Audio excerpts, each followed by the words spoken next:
All right, Curt Muggert. What's up, Jeff? All right, so I've been knowing you for a very long time. Yeah. So where were you born? Louise, Mississippi. Louise, Mississippi. Yeah. How many siblings you got? Left is 9 of us. Well, how many was it before? 10. It was 10? Yeah. So how was it growing up in Louise, Mississippi? Oh, man, shit. We thought we was rich. One of the poorest families. Grew up in the poorest part of Mississippi. On a farm. I was born on a farm. Okay, so was your mom and pops there or just your mom? My mom raised us. What about your grandparents? Well, yeah, my grandmama and my grandfather, but they passed on too. Well, my grandmama, my mama's mama. What was her name? Christine Potts. Christine Potts. Yeah. Okay, and your mom's name? Levada Berry. Levada Berry. Yeah. So the Washington came from the daddy. Yeah, on my daddy's side. And his name? Eddie Washington. Eddie Washington. So all your siblings had the same mother and pops? No. No. It was shit. 4 different daddies, 1 mama. 4 different daddies, 1 mama.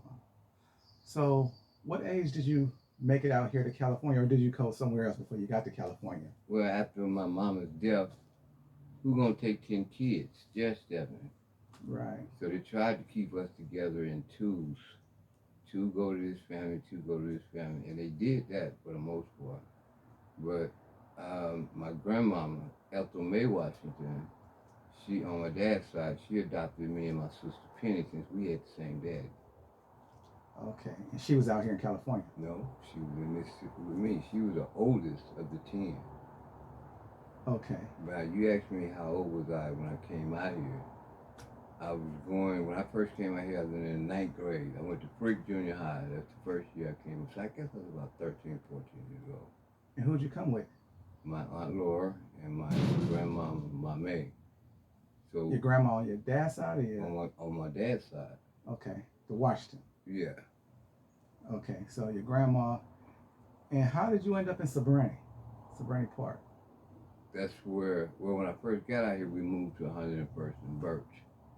By the time I was in the 11th grade, we had moved from 101st and Birch to El Paseo in Sobrani Park. Street. Yeah. Yeah. Wow. Okay, and so that was still with your grandma and your sister? My aunt, my Aunt Laura. Okay. She's the one that really raised me. Okay, so your Aunt Laura. It was my daddy's sister. On the Washington side. Right. And she brought you to Sobrani. Y'all moved to Sobrani. When me and my grandmama and my aunt and her 3 kids, my Uncle Bracey, he's a Washington. He the one that came and got us. We drove back. He came and got us, took a U-Haul. My grandmama and my aunt's youngest baby, they flew on the plane out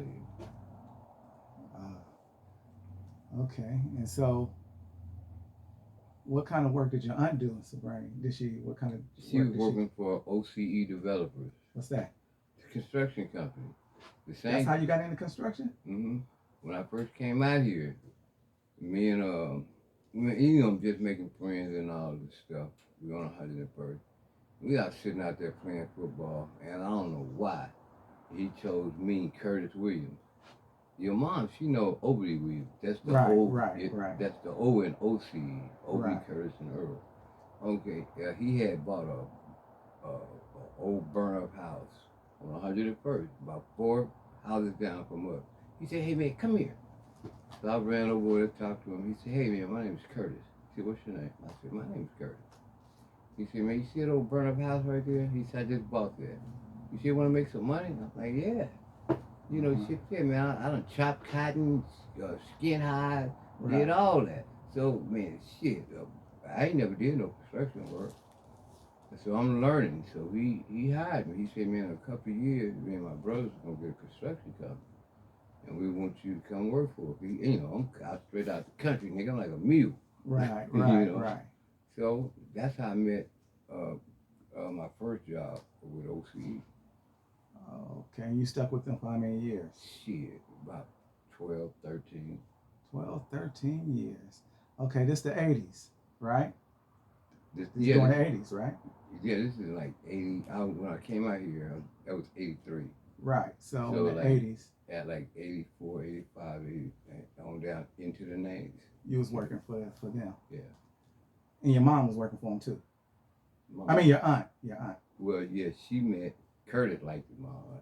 Ah, So okay. she was All like right. a thick old country girl and she had pretty face and she had a little waist and all.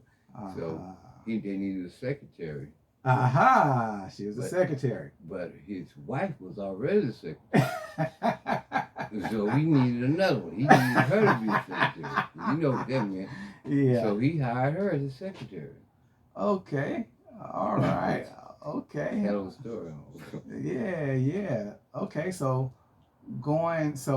so from Frick you go to Castlemont, right? Yeah. You go to Castlemont. Yeah, right. And that's when you meet your first girlfriend? Or you had you had a girlfriend at Frick? No, I didn't have a girlfriend at Frick. My first girlfriend was my baby mama, Jackie Hall. She lived. So she Jackie Hall. Jackie Hall. She Okay. lived down the street on the corner of the same street, 101st. She was real pretty, yellow, man, curly hair. But she had a sister named Celeste. I didn't like Jackie, but they looked at like twins. I liked the Celeste. But Okay. Celeste didn't like me, but Jackie, she loved us with Curtis. So I ended up with Jackie. I ended up with Jackie. And y'all had One son. Her first, my first. Curt Jr. Little Curtis. Well, Curt Jr., Little Curtis. He got the same full name as you, right? No. No, I'm Curtis Fitzgerald Washington. He's Curtis Devon Washington. Okay, so he's not. Well, he's your son, but he's not a junior because he don't have the same exact name as you. No. But his middle name is just changed. Yeah. Like my brother, his son middle name, Oh, okay. his name a little different too. How long did you stay with Jackie? How old was little Curtis when y'all broke up? Curtis was born in '86, so it was over in '86. That fast? Yeah, she was on. You say I was my first girlfriend. It didn't last long. I had another girlfriend. Okay. Oh, you ended up with another. I ended up with another girl. Okay, so after Jackie, you ended up with another girl, and that became your kid's mom too? No. No. Grace became my kid mom. And Yeah. that What was Grace's name? Her name? Her name was Grace Evans. Grace. She was Evans. from Mississippi too. Didn't even know. And so y'all had another son? Yeah. Zaire Karan Washington. Oh, he's a Washington. Yeah, Zaire he's my Karan. son. Okay, so you got two boys. Yeah, that's it. Two boys, no girls. No. No, didn't want no girls. But be careful what you ask for. Now I got 4 granddaughters. Ah. Them niggas can't make no girl. I mean no boy. Okay, all right, okay. So, going through your life, working, girlfriend, kids, when did you move out on your own?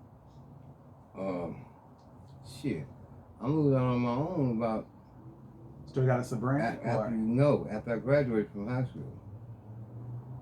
So, About 2 years after I graduated from high school. working for OCE. Mm-hmm. So then you move on your own. You get another girlfriend. Yeah. That's Zaire's No. No, she didn't come to later. later on. Yeah, because Zaire was born, Lil Curt was born on leap year, February the 29th, '86. Zaire was born November the 24th, 1999. Oh, boy. Almost 22,000. Yeah, Wow. Yeah, because Grace died. She died 2000. And the thing about that was, she died the same day Lil Curt was born. She died February 29th, 2000. Wow. And that was a leap year. Lil Curt was born on leap year, but Zaire wasn't. The youngest son was. Okay. So let's go back in the 80s, late 80s or 90s. When did you wind up getting your addiction? Was it late Oh, 80s or early 90s? smoking dope? Yeah. Oh, shit. I would say that was middle 90s. Okay, so all the way up through the 80s, all the way up through the 90s. So you started getting into your addiction right before you had Zaire, a few years before Zaire was born. Because he's born in 99. Yeah, I started smoking in like 95, 94, 95. So that was later on in life. You already. Yeah, I was already done. So what cute girl got you? There wasn't no girl had me smoking dope. I wanted to try it. I should have just said no. That's what Barbara Bush used to say. Just say no. Oh, that was Nancy Reagan. Oh man, okay, yeah. And But you anyway, some I was in the ballpark. Yeah, yes, Republicans. Yeah. No, You definitely they yeah, you was in the ballpark. Okay, so 95. So what would you from Mississippi to California? Can you name 3 events that you remember the most? Like that made you like, yeah. Man, I'll never forget that day. That was a crazy day. Or, Yeah, the day my mama got killed. That day.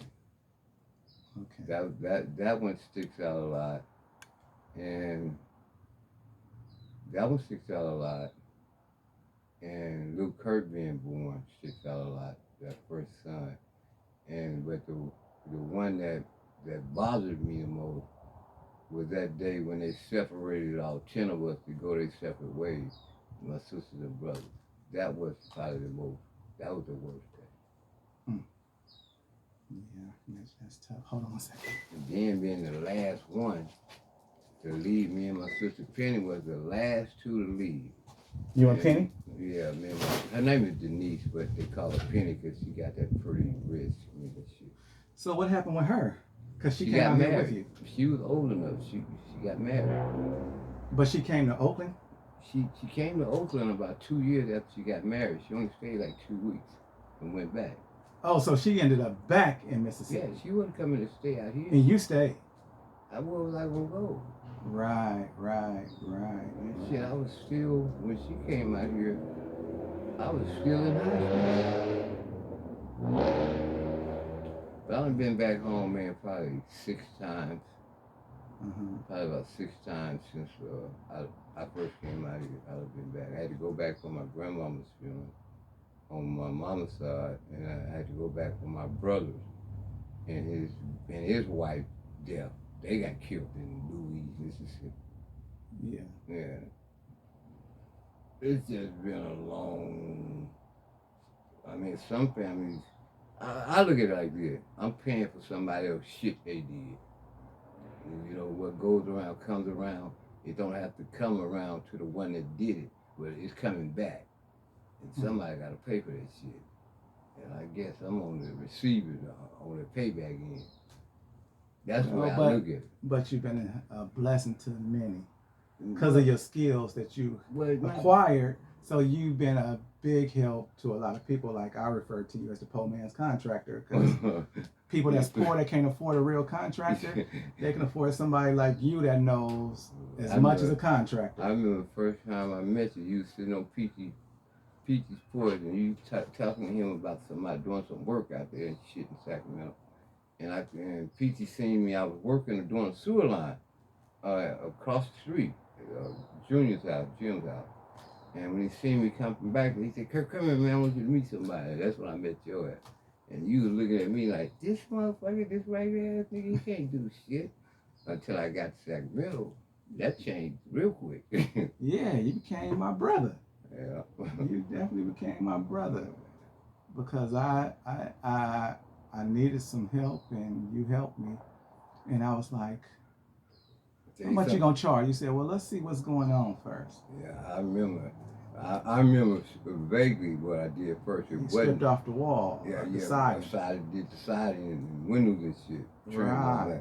Yeah. But that wasn't the thing that stuck out about meeting your ass. It was digging that hole in China, trying to find. Oh yeah, because And that's when and believe it or not, that's when I said, he is a very hard worker. Because when I seen you dig that trench all the way up to like your chest, and then you had to go to the other side and did that digging, man, I said, he did all that while I'm at work and came home. I said, he's a real hard worker. That's when P.T. called you and said, where's Kunta? And you're like, who the hell is Kunta? My slave, Curtis. Man, oh, yeah, he definitely. Yeah. I said, damn. Yeah. So we here now. If you, what are your, cause to me, it seemed like you live how you want to live, cause it's like, you're like you leave a trail. And so I want to say, what is some of your biggest regrets? But when I look at you, I say, well, he's a man that pretty much lived how you want to live, because everywhere you go, you see a Tataka bottle, and your bottle, and you say, Curt been here, because he was drinking Taaka vodka. Yeah. He leave a bottle everywhere you go. Pretty so I could tell I could just follow his trail. Yeah. And eventually I'll catch up to him. Just follow the bottles, the empty bottles. Yeah, well, Pastor Penn said, I know you've been here because you left a bottle on. Yep, an empty bottle to Taaka vodka. Yeah. But we're going to leave it a pool. Okay, but if you had a chance to do everything all over again, before you veered left, what point would you want to start back at? When I started smoking dope. So 94. Yeah. You would have said no. Yeah. If I knew it was gonna be all this bullshit that came with it. You know, but shit, getting high was cool. To me it was. But it wasn't cool. You know? It wasn't. There wasn't anything cool about that shit. But at the time it just seemed like it was a thing to do. Got addicted to it. Right. Shit. Only thing a nigga wanna do is work and get high. Yeah. Didn't see all this shit that was following behind it. I should have made a right at Africa. Yeah, I hear you. So, before we end this short bio that we just did, is there any message that you want to tell 1, 2, 3, 4 people or the world out there that may see this in the future? Is there anything that you want to tell them, give them some advice or anything about the life you lived and how you lived it? Man, the first thing I tell anybody, especially youngsters, man, but you can't tell them shit these days. But the first thing I want to say, man, if you talking to somebody, if they really care about you, and you listen to them, you know, it's not they trying to be bigger than you or better than you, none of that shit. They trying to tell you something because they know something that you don't know. That's right. And so, man, take heed. When people say shit, they ain't trying to be funny, especially if they care about you. You know, but I had people along that way, you know, tried to tell me the right and the wrong thing. Well, hey, man, you fucking up and all that. Yeah, I wasn't trying to hear that shit. Wish I would have listened. Right. You know? But that's one of the biggest regrets I had, man, started smoking dope. I was already drinking before I was smoking dope. Right. So, but man, once I got a taste of that white horse, nigga, it was over. It hurt for my How many times did you try to stop? Shit, I done been to SHIC, the alcohol drug treatment program out there in Patterson, California, one of the best, they say it was. They say it is. You know, that's where the white folks go. You know, with the horses running around in the meadows, you get to order what you want, you got your own room. That was the first time. And then I've been to Turning Point twice. I was court ordered to do the first one. Because I got caught buying dope, man, the nigga take off and I got the dope in my hand, he gone, police task force, he jump out on my ass. Hey man, we seen that, let me have that. You know, I ain't never been arrested before until then. First time ever. You know, I done been arrested, man, probably 30 times. I ain't never did nothing so bad to a point where I had to go to the penitentiary. Now, 7 of those times I was arrested for FTA, failure to appear. I just say, fuck you, man, I ain't going back to court. They catch me when they catch me, and they always catch me. Sooner or later, if you're in the streets, they're going to catch you. I didn't. I was one of them hard-headed. Yeah. But I want to say something, man. Go ahead. That, you know, there's a lot of people out here that say that they're your friend, but they're not. Really, they're not. And I had a person tell me, man, like I said, when I got clean from Turning Point, you know, my whole everything changed. Man, I don't want to be around this shit. And one of my biggest things was the people, places, and things.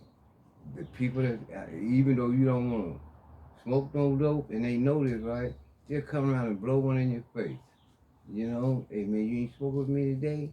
Nigga, I ain't thinking about no dope, but the constants of them, it wasn't no pressure, cause all I do is say no.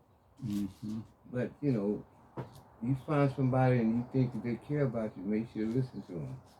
Yeah. So I want to know who is. Did you ever have everybody has one event from time to time, but did you ever have a best friend growing up? Like once you got out here, or even back from Yazoo? I'm not. Well, I don't know why I keep saying Yazoo City, but Mississippi. Well, I was about 30 miles from Yazoo City. Right. So did you have a best friend No, coming up? You never. Well, just your family. You just had. Well, pretty much my family, and I didn't fuck with them too much. But yeah, I had some friends along the way. But none of them you consider a best friend. Were y'all together almost every day? Well, yeah, my boy Jarrell Bell, yeah, he was one of my best friends that I considered, you know, my friend. And there was another guy, a Mexican dude named Miguel Sanchez, and me and him became a little close too. So, you know, it was cool. And then you went on your way, and they went their way. Yeah. Wow. You know, I don't regret none of the friends that I've met. Right. You know, shit. You know, they did what they did, and I did what I did. That's right. All right, Curt, on that note. Now, I want to say this to you, though. I want to thank you for being a friend. Oh, man. No, that was easy. You know, that was easy. Yeah, but, you know, I ain't the best person in the world. Nah. But I'm damn sure not the best. You know what Pastor Bennett told me a few years back? I guess he going to get that. He said, I'm gonna send you home when you leave here. I said, what do you mean? He said, I'm gonna do your funeral. I said, man, that's very thoughtful of you. He said, I'm gonna start your sermon out by saying Curt was a ran. And he said, when I finish at the end of preaching your sermon, sending you home, he said, I see a lot of y'all out there scratching y'all heads. Y'all probably wondering what Curt was when I said he was a ran. He was a raggedy ass nigga. I ain't mad at him for saying that. Oh. But Duck, man, I love you, man, and I appreciate you, man. Your family ain't been nothing but good to me, especially your mom, you know, your family, man, your family in general. They just been treated since the first time I met them. They treated me that like family. So you know, I'm thankful for that. Well, it's like your personality. It's like when you get Curt, you get Curt. Everything that come with it, and you don't even hide nothing. You show all of who you are right to the hair. They be like, okay, I know he drinking alcoholic. I can see it in his eyes. He got some good qualities, but he's Curt, and he's not hiding nothing that's gonna come up later. He's showing you exactly who he is right then and there. You can either accept it and a lot of people accept it. I ain't saying nobody really reject you. Say I don't want Curt. But there ain't never been no threat to nobody. Right. But you know, but man, I done did some shit to some people. You know, they ain't killed nobody. You ain't did no harm. No, but yeah, I have. You did some sentimental stuff. Well, yeah, because I stole shit from people. That hurt feelings. That sentimental stuff. Well, yeah, but man, I don't feel good about that. But you know, but shit, hey man, I needed it at the time. Because of '94. Yeah, but I ain't never felt good about taking that from nobody. But shit, hey man, shit done happened. The only thing I could do is try to make amends with people. That's try to pay my debt back to them. That's right. To the best of my ability. Right. Other than that, man, I'm shit. Well, it shows you got morals. Well, shit, if I ain't got nothing else, I like to think I got that. Chuck, man, I appreciate you taking the time out, man, for this interview and shit. Man. And man, somebody, one day, may I get a copy of that, give it to my son, when I done passed on, so he can see what type of man I really was. Yeah, you helped a whole, you know a lot of people, because you done helped you probably done been in you've been in so many people's houses. Yeah. And have done work for so many people. You probably, just riding down the street, you probably can point to On every block, at least one house, probably on every block. I did that house. Yeah, I done been in people's houses. A lot of older people houses. They won't let nobody else in their house. Right. And you know, but they would let me in their house because they need it done. And I don't know why that. They won't let this person in their house, but they'll let. And they even knew what I was doing. They knew I drank and did drugs. But I was, you know, the older folks, I ain't never fucked with them like that. Right. You know, the older folks. Right, right. All right, Curt. Well, let me hey, well, man, stop look, this one. I want to say thank you once again.